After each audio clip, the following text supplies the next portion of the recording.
Wimbledon beginning next Monday in the absence of Russian and Belarusian players.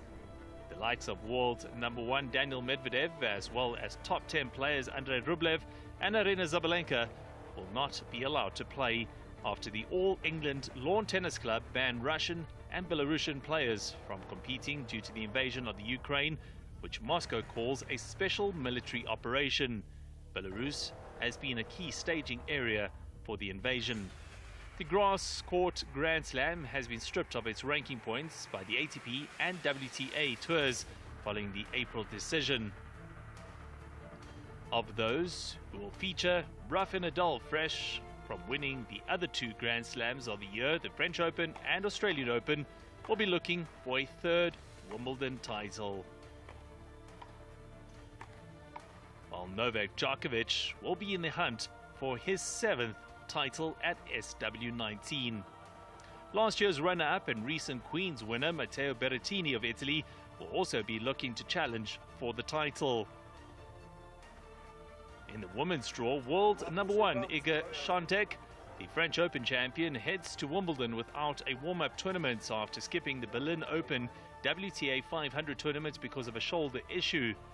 Świątek, who took over as the world number 1 when Ash Barty announced her shock retirement in March, has been in red-hot form recently and won 35 consecutive matches, matching the longest unbeaten streak since Venus Williams in 2000.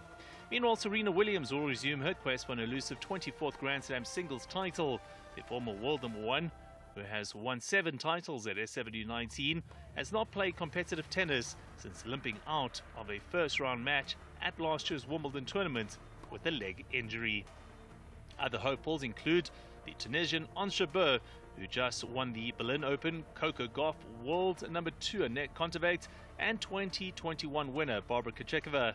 World former number 1 and 4-time Grand Slam champion Naomi Osaka has pulled out of Wimbledon due to a left Achilles injury. Roberto Bautista Agut held off some late resistance from Taro Daniel to register a straight sets opening win at the Mallorca Championship on Monday and set a potential second-round blockbuster against Nick Kyrgios at the ATP 250 event. The 5th seed was broken when serving for the match in the second set before he reeled off 6 consecutive points in a tiebreak to recover from a 1-4 deficit and prevailed 6-4, 7-6 against Daniel in Spain. Bautista Agut reached the quarterfinals in the inaugural edition of the Mallorca events in 2021 when he fell to eventual finalist Sam Querrey. Standing in his way of matching that run this year will be Kyrgios or Laszlo Djere, who played their first-round match on Tuesday. The Spaniard is looking to build on plenty of past success on grass. He won the first of his 10 tour-level titles on the surface at Herzogenaurach in 2014 and reached the semi-finals at Wimbledon in 2019.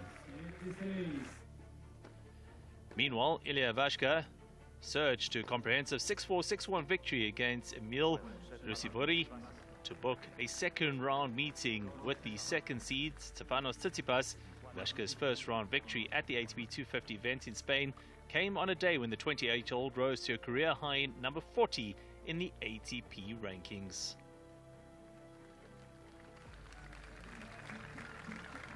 Talon Griekspoor made it 3 consecutive opening round wins on grass with a hard-fought 7-6, 7-6 triumph against home wildcard Feliciano Lopez. Griekspoor fell in the second round to both the Dutch and Halle Opens, but the world number 53 will attempt to go one step further than that in Mallorca in a second-round clash against Alex Molcan. The pair met for a second consecutive week. Molcan was the man Griekspoor beat in Halle. The third seed Denis Shapovalov, his opening opponent in Mallorca, was also set on Monday. Benjamin Bonzi advanced to the second round after he beat the Chilean qualifier Alejandro Del Bilo, who retired with the Frenchman leading 6-3, 4-2. It will be a maiden tour level meeting for Shapovalov and Bonzi at the tournament where both are appearing for the very first time. 7th seed Francis Tiafoe was knocked out of the first round of the Eastbourne International on Monday. The American won the first set against Alexander Bublik of Kazakhstan at the ATP 250 event in England, but lost out in the second set tiebreak before being bageled in the third set to lose 7-5, 6-7, love 6. Bublik will play the qualifier John Millman in the second round. Meanwhile, defending champion Alex de Minaur got his title defense after a good start with a straight sets win over Chile's Christian Garin. The Australian 6C beat Garin 6-3, 6-3. He'll face either Lorenzo Zanego or James Duckworth in the next round.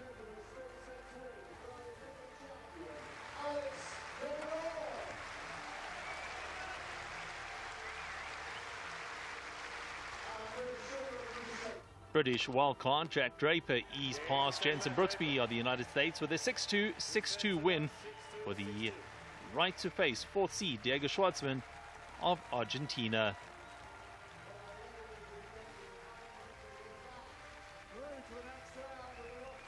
Another British wildcard, Jay Clark, was not as fortunate in front of his home crowd when the American qualifier Brandon Nakashima bested him 6-1, 6-3. Nakashima will face another Brit, top seed Cameron Norrie, in the second round.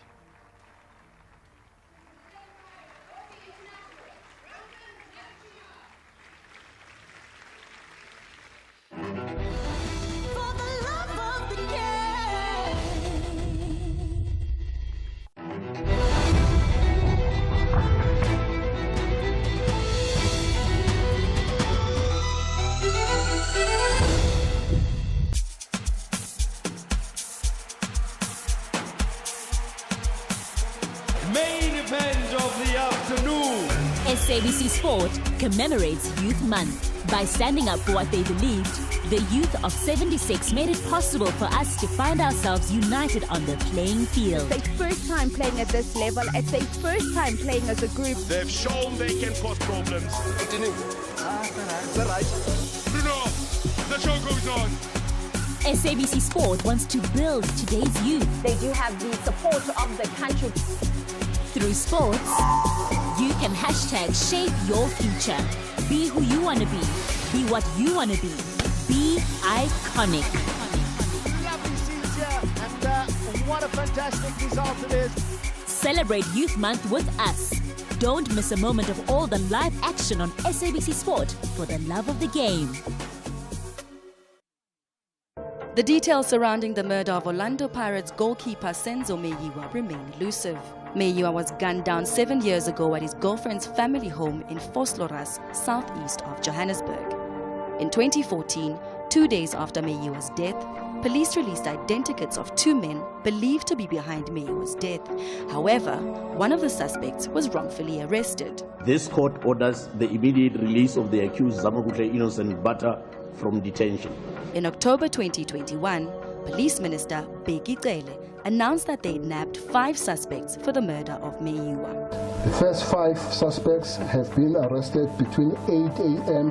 and 10 a.m. this morning in Gauteng and KwaZulu-Natal. Progress has been slow in getting to the truth, as the case has been marred by delays and plot twists. The long-awaited trial, which has already seen postponements, is now underway at the North Gauteng High Court in Pretoria. Risk everything, fear nothing, no regrets. Play hard or don't play at all, and rise to the top. Catch the finest of local talent in the Heritage Rugby, Saturdays at 3 p.m, live on SABC Sport on TTT Channel 4, OpenView 124, and also available on Telkom 1.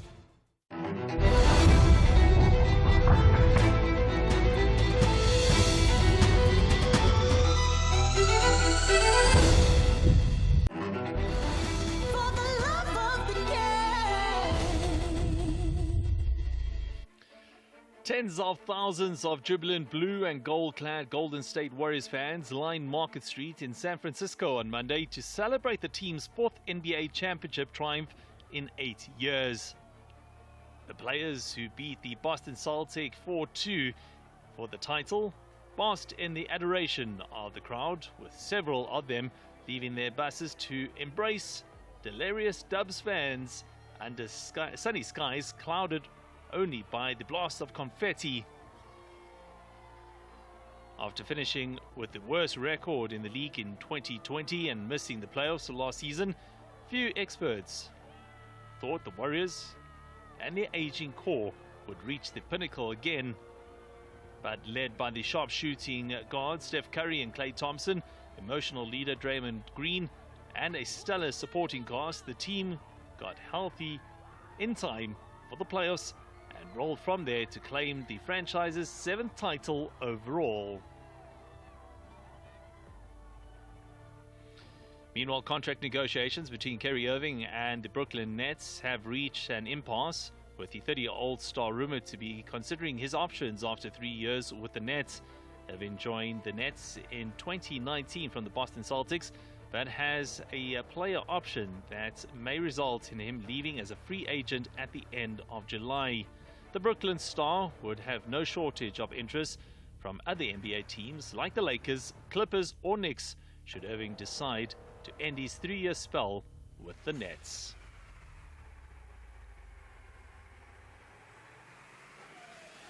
Colombian Leonardo Paez won his 7th title at the Euro South Tyrol Dolomites mountain bike race on Saturday, while former German national champion Aldehyde Morath won the women's race by over 15 minutes.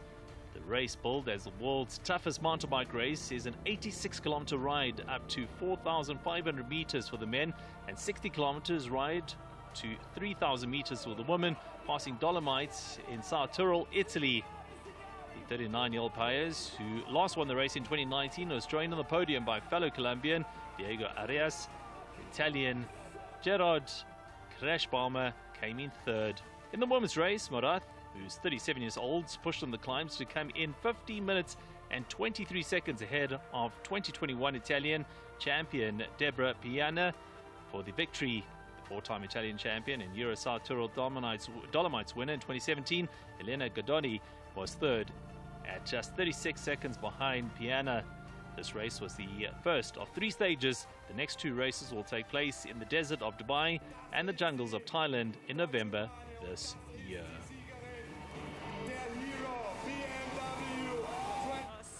Such a hard fight. I mean, the course is challenging. 60 kilometer and 3,200 high meter and super steep. So, but amazing view. It was a strong women field, of course, because the Euro, it's one of the biggest mountain bike marathon races. So it's such a race. It's always very emotional to win. The GWA Wingfoil World Cup concluded the latest stage on Lake Silvaplana and Lake St. Moritz in Switzerland on Sunday. In the men's surf freestyle discipline, it was 16-year-old American teenager Chris McDonald's who finished in the top spot, while in the men's surf slalom, Italian Francesco Capuzzo triumphed.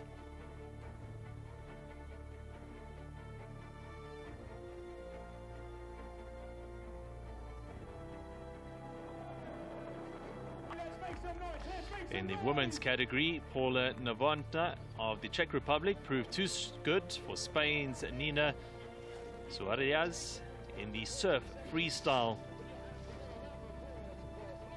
While surf slalom saw France's Flora Artner finish and claim her 2nd title of 2022.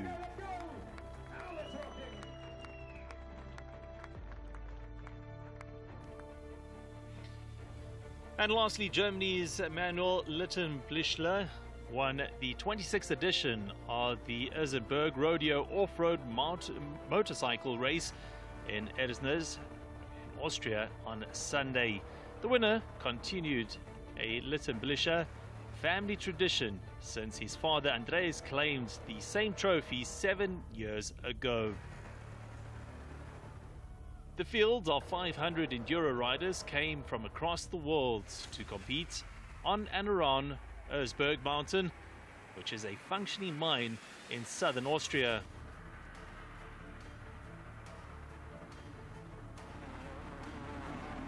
The Erzberg Mountain mine is still active and produces more than 2 million tons of iron ore per year.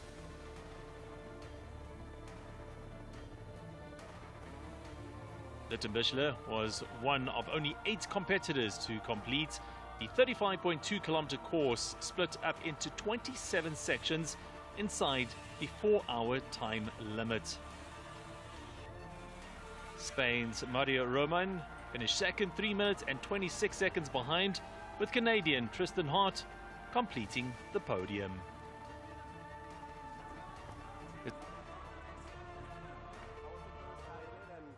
There was literally no line, so I had to almost dig some lines and put some trees out because it was definitely really difficult. So I made it a little bit easier, I think, for the rest. And yeah, this was almost, I would say, killed me in this point because I was so done afterwards. Well, Sports at 10 comes your way every Wednesday evening. You can see it live on SABC Sport Channel 4 DTT, Open View Channel 124, as well as on SABC 1.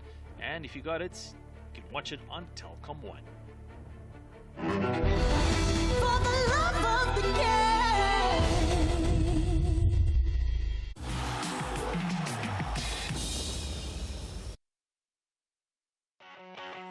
Wat's die okasie is 'n splinternuwe skitterblink reeks op SABC2 wat partytjies hou vir ons land se nommer 1 persoonlikhede met die hulp van 'n span kundiges.